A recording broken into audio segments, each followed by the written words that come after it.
Bob Dylan shocked his fans in 1979. Between songs at a concert, he stopped playing and started preaching. Then he named names. He called out one band specifically. He said they sold their soul for entertainment. This wasn't just about music anymore.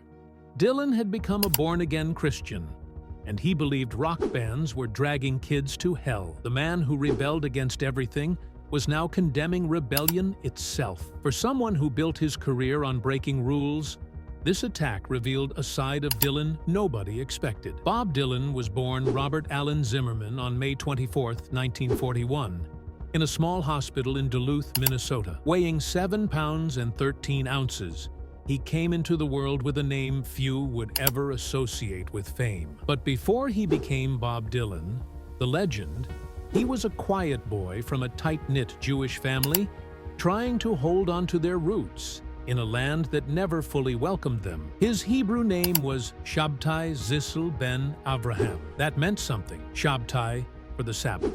Zissel meaning sweet. His father, Abe, came from a line of Jewish immigrants who had escaped the violence of Odessa, Russia. In Duluth, they kept kosher, went to the synagogue, and sent young Robert to Hebrew school. He spent summers at Camp Herzl in Wisconsin, where he first played the harmonica and guitar with other Jewish kids. His bar mitzvah in 1954 wasn't just big. It was legendary. 400 guests showed up in tiny Hibbing. Since the town didn't have a rabbi, they brought one in from Brooklyn. Dylan later said the rabbi seemed like a ghost. He came, did the job, and vanished. Then polio struck.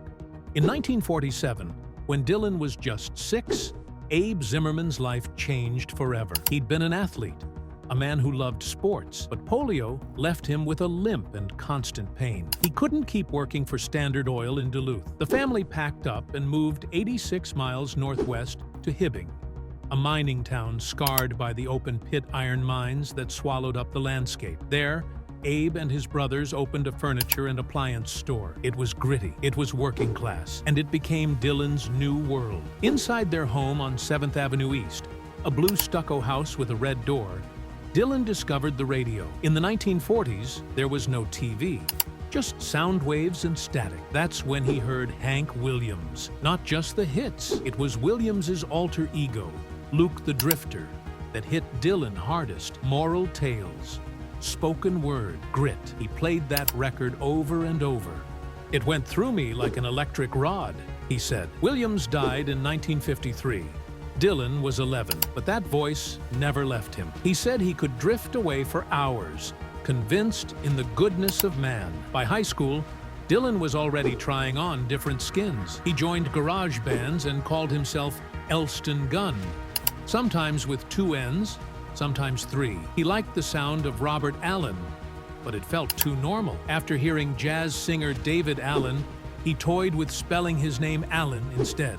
Then he found Dylan Thomas, the Welsh poet. That clicked. Robert Dylan, Bob Dylan. The name rolled off his tongue by instinct. He didn't plan it. Someone asked his name one night, and it just came out. Bob Dylan. Later, in 1962, he made it official. But the truth he told the world was often a lie. Dylan liked to say he was an orphan, that he had no ties, that he rode the rails and lived off scraps. But his family had money. Not extravagant wealth, but enough. The furniture store in Hibbing made them respected.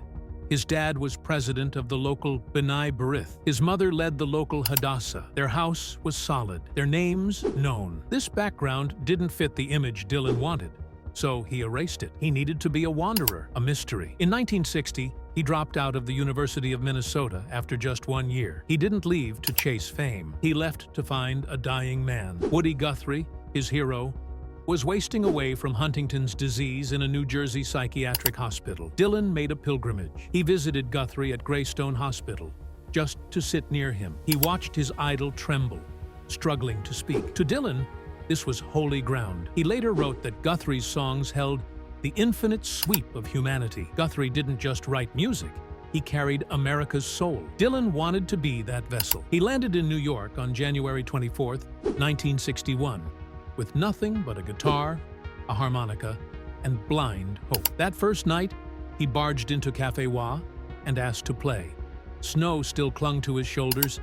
He sang Guthrie songs to a near-empty room. He slept on couches. He was cold. He was broke. He sent letters back home saying he had nothing, but he kept playing. Hootenannies, basements, coffee shops. He made the rounds in the village. His clothes were ragged, but people saw something raw and real. Then, on September 29, 1961, a review changed everything. Robert Shelton of the New York Times saw Dylan perform at Gerde's Folk City. Dylan was opening for a bluegrass band, the Greenbrier Boys. But Shelton's review wasn't just positive, it was glowing. He called Dylan one of the most distinctive stylists to hit Manhattan in months. That single review caught fire. Within days, John Hammond at Columbia Records signed him. But not everyone at Columbia was convinced. When Hammond brought Dylan in on October 26, 1961, the label laughed. They called it Hammond's Folly. One executive even said Dylan's music was the worst thing he'd ever heard. Hammond defended him. He said Dylan wasn't polished, wasn't a good singer or even a good guitarist. But he was different. Hammond believed Dylan could reach a lost generation. He just wanted the studio to capture who Dylan really was. The first album nearly proved everyone else right. Bob Dylan, his debut, came out on March 19, 1962. It flopped. Recorded in just 2 short sessions, it cost about $402 to make. Dylan only had 2 original songs on it. The rest were old folk and blues standards. He refused to do second takes. He hissed into the mic, wandered off pitch, and popped every P. Hammond was frustrated. Dylan hated the final cut. It sold just 5,000 copies in the first year. Some say only 2,500. He was crushed. The label was humiliated. Dylan even considered quitting music. Bob Dylan wrote, "The times they are a-changin'" in September 1963.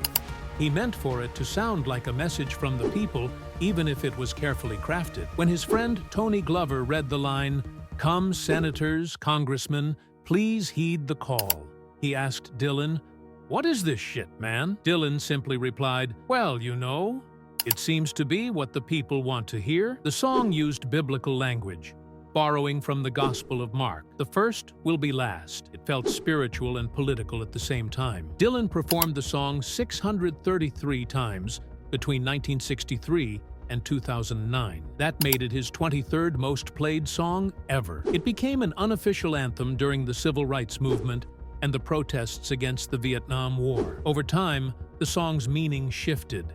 Literary critic Christopher Ricks pointed out that in the 1960s, the message was aimed at uptight parents whose kids were becoming hippies. By the early 2000s, it had flipped.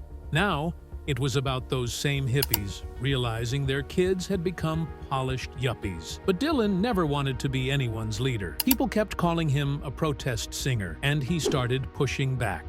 In May 1963, CBS told him not to perform Talkin' John Birch Paranoid Blues on The Ed Sullivan Show. Rather than censor himself, Dylan walked off. A few months later, in December 1963, he shocked the audience at a civil liberties dinner. Only 3 weeks after JFK's assassination, he gave a drunken, strange speech and said he saw something of himself in Lee Harvey Oswald. It did not go over well. When asked later about the free speech protests at Berkeley, he brushed them off and said, "I don't have to put up with any teachers. I don't have to take any tests." By 1965, when Sing Out magazine asked if he supported student protests or Black Power movements, he said, "No." Even Noam Chomsky noted that Dylan seemed like the perfect figure for a capitalist PR machine, not a true radical. Dylan himself admitted, "I just can't have people sit around and make rules for me. I don't want to write for people anymore." In public, Dylan looked like a folk purist, but behind the scenes, he was drawing from completely different wells. At Columbia Records, John Hammond gave him an old album of Robert Johnson's blues recordings. It changed everything. Dylan copied Johnson's style so closely that critics were stunned. His 1962 track, "Quit Your Low Down Ways," sounded almost like a remix of Johnson's Terraplane Blues and Stones in My Passway. He also deeply admired Hank Williams, calling him the country Shakespeare. In liner notes for Joan Baez's record, Dylan even wrote a tribute, and "My first idol was Hank Williams. for he sang about the railroad lines. These early influences didn't show up until years later. When Dylan finally released Nashville Skyline in the late 1960s, critics admitted they had never heard anything like it, not even from other country artists. Then came the night that changed everything. July 25, 1965, Newport Folk Festival. Dylan stepped on stage with a Fender Stratocaster, backed by the Paul Butterfield Blues Band. The crowd expected protest songs and acoustic guitars. What they got was raw, electric noise. He opened with Maggie's Farm. The crowd booed. People screamed "traitor" and "sellout." According to legend, folk icon Pete Seeger was so furious he grabbed an axe and tried to cut the sound cables. Seeger later said he only hated the poor sound quality, but the damage was done. After just 3 songs, Dylan was forced off stage. He returned with an acoustic guitar and ended with "It's All Over Now, Baby Blue." That song title felt like a message, not just to the audience, but to his former self. The night was later called "The Night That Split the 60s." Ironically, just 5 days before that performance, Dylan had released "Like a Rolling Stone." No one expected it to be a hit. It ran for over 6 minutes, double the standard radio length. Columbia Records almost canceled it, calling the sound too loud and chaotic. But one employee secretly took a demo to a club called Arthur in New York. The DJ there played it over and over until the record physically wore out. The next morning, radio stations were calling for copies. The song hit number 2 on the Billboard charts, just behind the Beatles' "Help." It wasn't just a hit. It was a warning shot. Bruce Springsteen said that hearing it felt like someone kicked open the door to your mind. Frank Zappa even joked it made him want to quit music altogether because nothing more needed to be said. Years later, Rolling Stone magazine named it the greatest song of all time. And in 2014, Dylan's handwritten lyrics sold at auction for $2 million.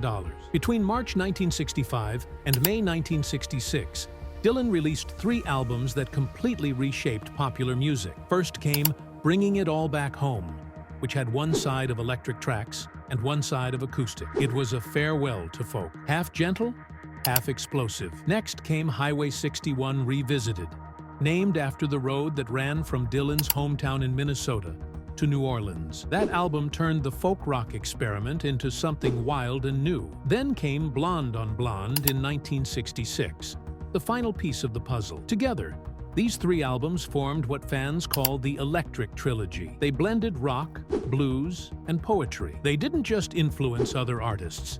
They redefined what popular music could be. Dylan had moved from protest singer to prophet, from acoustic poet to electric preacher. Not everyone celebrated the change. Some people felt deeply betrayed. At concerts in 1965 and beyond, the booing never stopped. In Manchester, a fan famously yelled, "Judas!" right at Dylan's face. Others burned his records in protest. Critics like Erwin Silber and Ewan McColl accused him of abandoning politics and giving in to commercialism. They believed folk music was sacred, tied to real causes like civil rights and anti-war movements. Rock music, to them, was flashy and fake. Dylan didn't respond.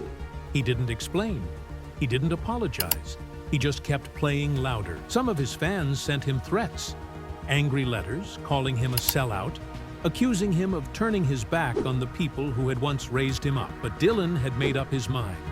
He wasn't going to carry anyone's flag anymore. On July 29, 1966, something happened that stopped the music world in its tracks. Bob Dylan crashed his Triumph Tiger 100 motorcycle near Woodstock, New York. He said he broke several vertebrae in his neck, but there was no police report. His manager, Albert Grossman, was driving behind him and said Dylan didn't even look hurt. It was strange, almost too quiet for such a serious event. Years later, Dylan admitted the crash gave him the perfect excuse to escape the spotlight. He said, "Truth was that I wanted to get out of the rat race. Whether the injuries were real or not, the crash allowed him to disappear when fame had become unbearable." For weeks afterward, Dylan wore a neck brace. It added to the story that something serious had happened. But instead of going to a hospital, He hid away in the home of Dr. Ed Thaler in Middletown, New York. He stayed there for up to 6 weeks. The doctor's widow later said Dylan showed up very upset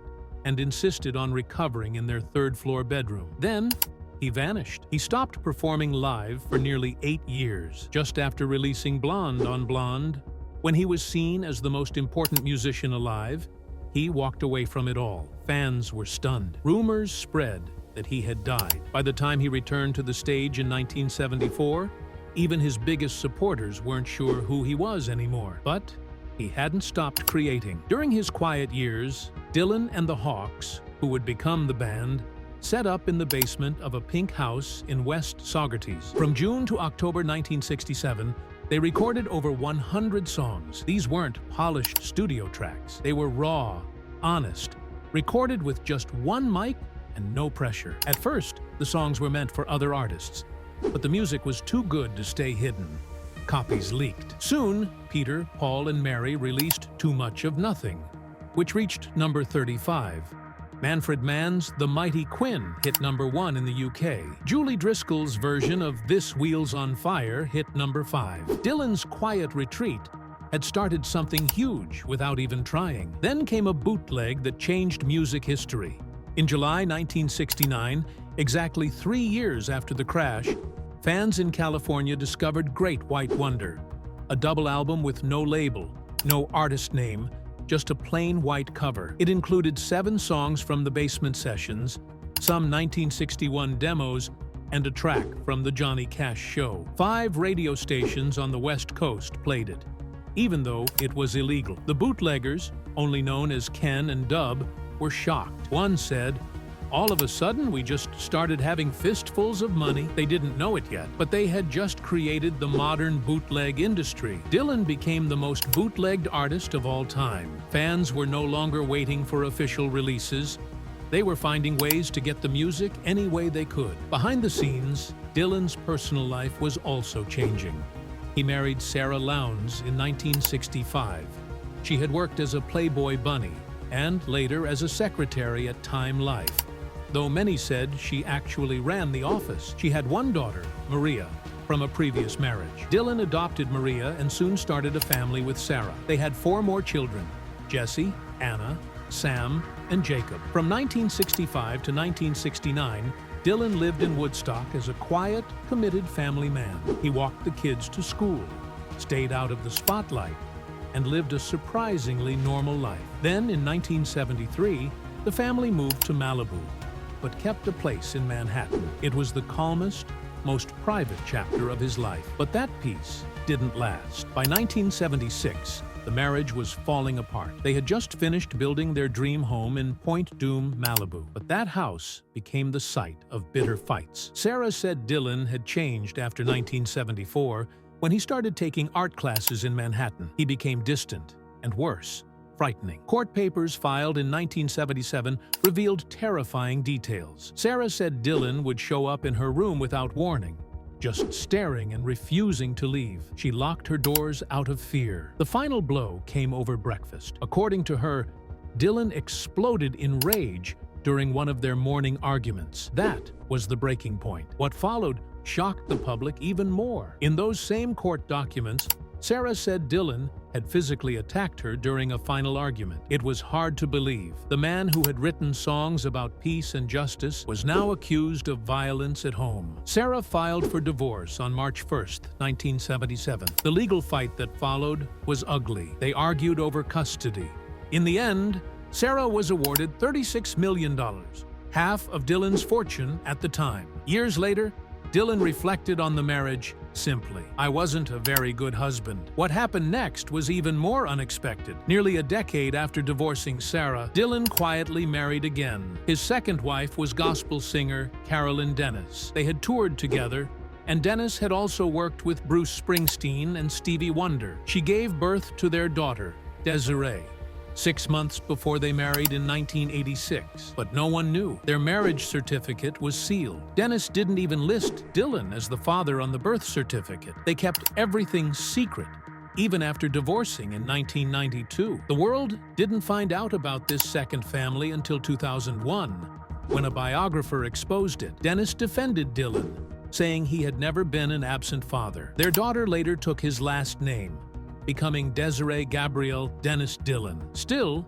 Dillon's most shocking moment might have come even earlier, on December 13, 1963. Just 3 weeks after President Kennedy's assassination, Dillon stood at the podium to accept the Tom Paine Award in New York. He was being honored for his civil rights work. Instead, he gave a drunk, rambling speech where he said he saw some of himself in Lee Harvey Oswald. The room was horrified. People booed, hissed, and walked out. The press went wild. Dillon later issued a strange explanation, saying he didn't mean to justify Oswald's actions, but the damage was done. It was his first big public relations disaster, and a sign that Dillon would always follow his own path, no matter how controversial. In 1978, that path took another surprising turn. Dillon became a born-again Christian. He said Jesus physically touched him in a hotel room in Tucson. "I felt my whole body tremble," he said. He joined a Bible study group at a church in California. Fans were stunned. Dillon, the rebellious voice of the counterculture, was now preaching salvation. His 1979 album Slow Train Coming launched a trilogy of gospel albums. Critics hated it. The San Francisco Chronicle called it banal and uninspired. John Lennon mocked him with a parody song. Leonard Cohen couldn't believe it either. Why would he go for Jesus at a late time like this? He wondered aloud. Then came the gospel tours. From late 1979 to mid-1980, Dillon refused to play any of his old hits. He only performed religious songs, delivered sermons on stage, and warned fans about the end times. In Tempe, Arizona, he told the crowd that everyone would one day bow to Jesus. The audience wasn't impressed. People walked out. Someone threw something at him in San Diego. Critics slammed the shows for their heavy-handed preaching. Fans didn't want sermons. They wanted songs like Blowin' in the Wind. But Dillon didn't care. He believed what he was saying, and he stuck with it. He also attacked the music world that had made him famous. Dillon said rock music was full of satanic influences. He singled out Kiss by name. He told audiences that many artists had sold their souls for fame. His song, Gotta Serve Somebody, summed it up. It may be the devil, or it may be the Lord, but you're gonna have to serve somebody. He warned that the world was doomed and a war was coming. Maybe in 3 years, maybe in 10. These weren't just songs anymore. Dillon had become a preacher warning of destruction. But by the end of 1980, the message began to change again. Dillon started playing old songs. In November, he launched a musical retrospective tour. It was a turning point. He mixed in secular hits with his Christian material. In Cincinnati, the set list leaned back toward the familiar. Slowly, the fire of his gospel years faded. By 1983, he was done preaching, but the spiritual tone remained. His Infidels album was full of biblical themes, but not religious instructions. It was produced by Mark Knopfler and marked a return to mainstream acceptance. Dillon had once again reinvented himself, but fans were never quite sure which version of him was the real one. In June 1988, Bob Dylan stepped on stage in Concord, California. It wasn't just another concert. It was the start of something massive. What followed would become one of the longest-running tours in music history. Dylan hit the road and never really stopped. Over 37 years, he performed 3,066 shows across 135 tour legs. That's more than most artists could ever imagine. He played nearly 100 shows every single year through the 90s and 2000s. And he wasn't slowing down, even as others half his age burned out. Dillon never liked the name Never-Ending Tour. In fact, he once said it ended in 1991 when guitarist G.E. Smith left the band. He gave later tours different names like the Money Never Runs Out Tour and Southern Sympathizer Tour. Still, the public kept calling it the Never-Ending Tour because that's exactly what it felt like. Unstoppable. He played in North America, Europe, South America, Asia, Australia, even Central America. This wasn't just touring. It was a lifetime on the road. A year after that tour began, in 1989, Dillon released an album that pulled him out of the critical ditch he'd been stuck in. It was called Oh Mercy. He made it with Canadian producer Daniel Lanois in a house studio in New Orleans. They worked only at night. Dylan insisted. Lanois explained it like this: "At nighttime, we're ready to be more mysterious and dark." That nighttime mood shaped the entire record. Dylan had tried recording the same songs earlier with Ronnie Wood, but he hated the results. So he started fresh with Lanois. The sound of Oh Mercy was different. It was smoky, emotional, and haunting. Lanois said it felt like two guys on a back porch. The vibe was inspired by the Neville brothers' Yellow Moon. Critics loved it. After years of failure, Dylan finally had an album that felt like real art again. Some even called it his best since the 70s. But the real comeback came in 1997. That's when Time Out of Mind hit the shelves. Dylan had gone 7 years without releasing any original material. When the album dropped, it stunned everyone. It wasn't just good, it was award-winning. At the 1998 Grammy Awards, Dylan walked away with Album of the Year. It also won Best Contemporary Folk Album and Best Rock Vocal Performance for Cold Irons Bound. That night, Dylan finally held a Grammy for Album of the Year, something he'd never done before. What made it even more emotional was the fact that Dylan had nearly died just before the release. He had been in the hospital with a serious heart infection called histoplasmosis. That brush with death made the album's lyrics hit even harder. Time Out of Mind was packed with reflections on aging, dying, and feeling lost. Songs like Standing in the Doorway, Trying to Get to Heaven, and the 16-minute closer Highlands felt like spiritual confessions. The album went to number 10 on the Billboard 200, his first top 10 studio album since 1979. Fast forward to 2004, and Dylan did something nobody saw coming. He appeared in a Victoria's Secret ad. At 62 years old, the counterculture icon was suddenly standing beside supermodel Adriana Lima in a glossy lingerie commercial. The ad was only 30 seconds long and featured his song, Love Sick. It aired worldwide, and people were stunned. Some fans thought he'd sold out, but others remembered something funny.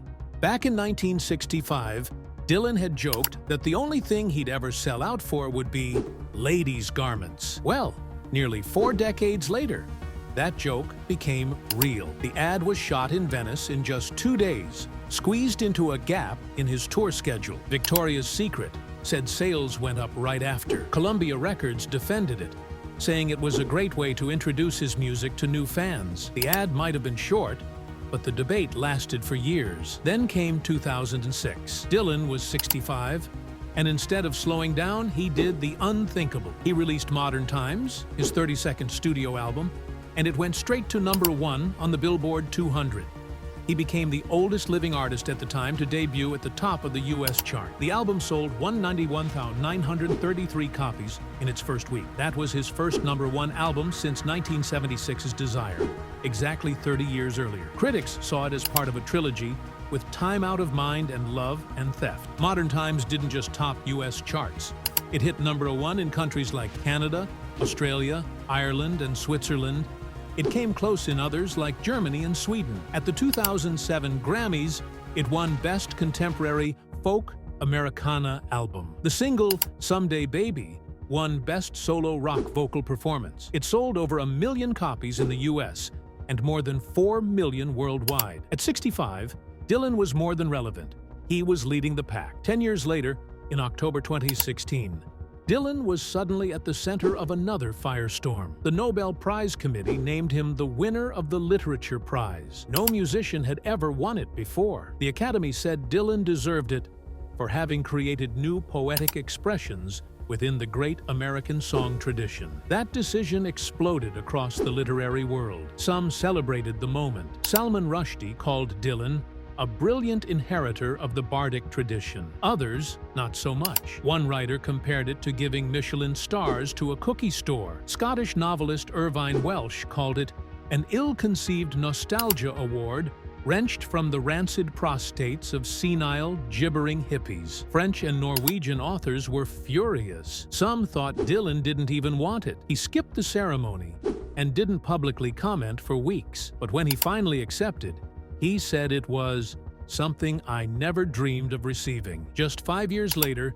Dylan's name was dragged into a devastating scandal. In August 2021, a woman using the initials JC filed a lawsuit claiming that Dylan had sexually abused her in 1965 when she was only 12. She said it happened over 6 weeks at the Hotel Chelsea in New York. The lawsuit claimed Dylan gave her drugs and alcohol, threatened her, and caused lasting emotional damage. The timing was striking. In 1965, Dylan was exploding musically, releasing Bringing It All Back Home and Highway 61 Revisited. These were two of his most iconic albums. Now, decades later, his legacy was under threat. But in July 2022, everything changed. Dylan's lawyers said the woman had destroyed key emails. Those messages reportedly contained major contradictions. A federal judge ended up dismissing the case with prejudice. Dylan's attorney called it a lawyer-driven sham. Still, the damage lingered in public memory. Dylan has always walked a strange line, fighting for truth while staying mysterious. That tension exploded again during the 1980s. America was in the middle of the satanic panic. Parents and politicians were panicking over rock bands, claiming their music was dangerous. Dylan had just gone through his own spiritual transformation and converted to Christianity. So when he looked at bands like Kiss, he didn't just see loud guitars. He saw what he believed was a moral collapse. At a 1979 concert, he preached between songs, condemning bands that sell their soul for entertainment. He named Kiss directly, saying they were dragging music down into the pit. He wasn't just complaining about costumes. He saw Kiss as everything wrong with modern music: flashy, empty, and commercial. For Dylan, music had to mean something. It had to have poetry, stories, purpose. Kiss, with their fire-breathing and makeup, represented the opposite. They sold comic books, lunchboxes, and action figures. To Dylan, that wasn't art, that was marketing. The feud never really ended. In a 2004 interview, Dylan joked, "They call it rock and roll, but where's the roll?" He said modern performers just wanted auto-tune and fame, not skill or heart. In 2012, he gave a speech where he praised old bluesmen who earned their stripes, clearly drawing a line between them and acts like Kiss. Of course, not everyone agreed with Dylan. Critics said he was just being old-fashioned. Music historian Greil Marcus said Dylan came from a time when authenticity meant Woody Guthrie. To him, Kiss looked like a Vegas act. Kiss frontman Paul Stanley didn't hold back either. He said, "We never claimed to be poets. We're entertainers. If Dylan wants to save souls, that's his gig. Our job is to make kids forget their problems for 2 hours. And that's the real divide." Dylan believes music is about truth. Kiss thinks it's about escape. Neither is wrong, but they'll never see eye to eye.